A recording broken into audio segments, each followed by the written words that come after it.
Hey guys, how are you? Just wanted to pop on and do a quick video update of our week 4 with Horizons Preschool. The week went really well. We had one sick day. My little guy has multiple food allergies, and we think maybe we had gone out to eat, and we think that maybe he just got contaminated. So he did kind of miss about a day, give or take. So that was hard, but we were able to pick up fairly quickly, especially with the seat work. When he has a sick day, if it was a review day, we don't really bother reviewing the Bible lesson necessarily. We'll go over it quickly, but it's more important for him to get the seat work done, and then we kind of omit some of the extra activities. We do a quick review of the Bible lesson, and if we need to, or if it's a review day the next day, we can just do the Bible lesson and kind of switch it around that way, but we don't get too bent out of shape over some of the extra activities that he misses in that day. One of the fun things we did when talking about light and dark is doing silhouettes and shadows.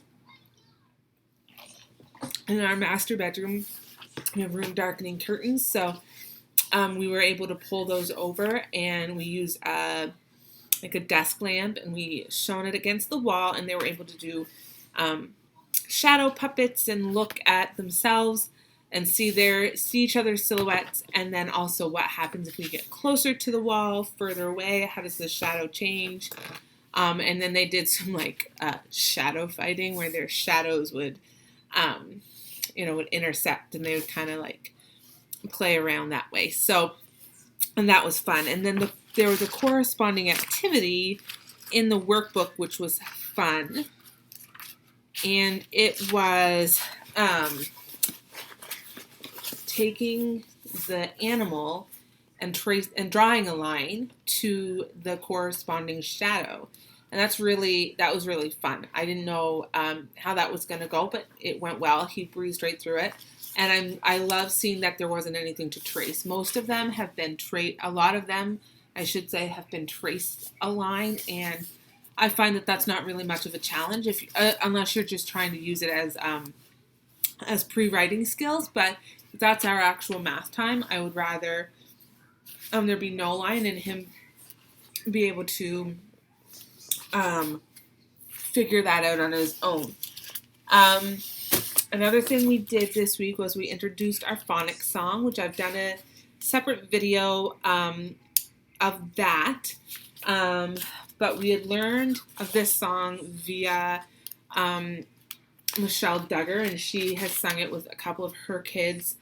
And I believe it comes from Sing, Spell, Say, Read, or something to that effect. I have a video all about it, but I had Googled the lyrics and then did a little book with the corresponding pictures, and it goes you go through the one of the main phonetical sounds. So octopus, poodle, quilt, rail, sun, tail. And it goes through the whole alphabet like that. And it's got a catchy little tune to it. We also pulled out the Abacus this week for the first time. And the curriculum only focuses on 1 through 10, counting 1 through 10, and number recognition 1 through 10. But I wanted him to be able to count beyond 10 just to see. So we used the Abacus, and I said do the first 2 rows, and he was able to count up to 20. I needed to help him on some of them, but we went through it a couple of times. Then he wanted to push them all over. He just thought that would be fun. So when he did that, I counted, and there's 10 beads on each line, so I counted by 10. So 10, 20, 30, 40, 50, and so on. And allowed him to just do that, just to play around a little bit. And every time he'd move them over, then he moved them over in groups of 2. So that was grouping, but then I was counting by 2s. And we just did that. Let him play around a little bit with that to get a feel for different ways of counting and for numbers and for colors and shapes and grouping and that sort of thing.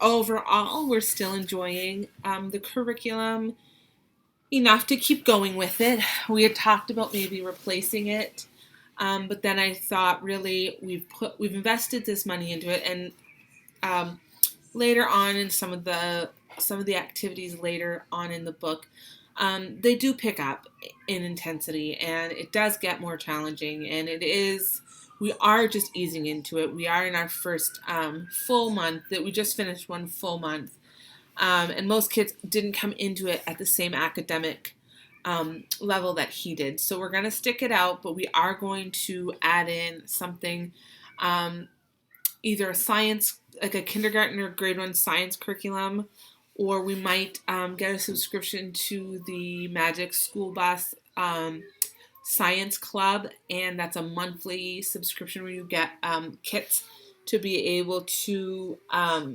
do various experiments and different things like that. But I'll let you know when we decide what we're going to do. We also introduced our new character quality for the month, and that is self-control.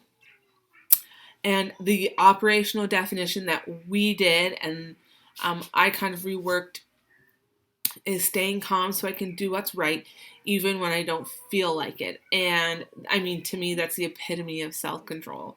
And I will think before I act. I will not scream and yell. I will respect others and their belongings. I will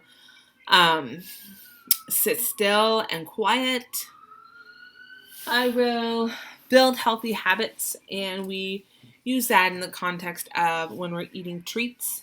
Maybe we're having ice cream and they want more. We can say, no, we're going to use self-control. We're going to practice self-control and not have more ice cream. And that's the building healthy habits. Also in bedtime and brushing our teeth and that sort of thing. And then I will keep my hands to myself. And we've added in like sitting still for attentiveness.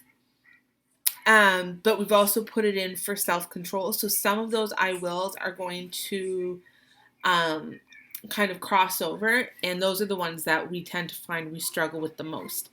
So yeah, that's that. And then you can see their sticker chart. We started this. And yeah, I think that's about it.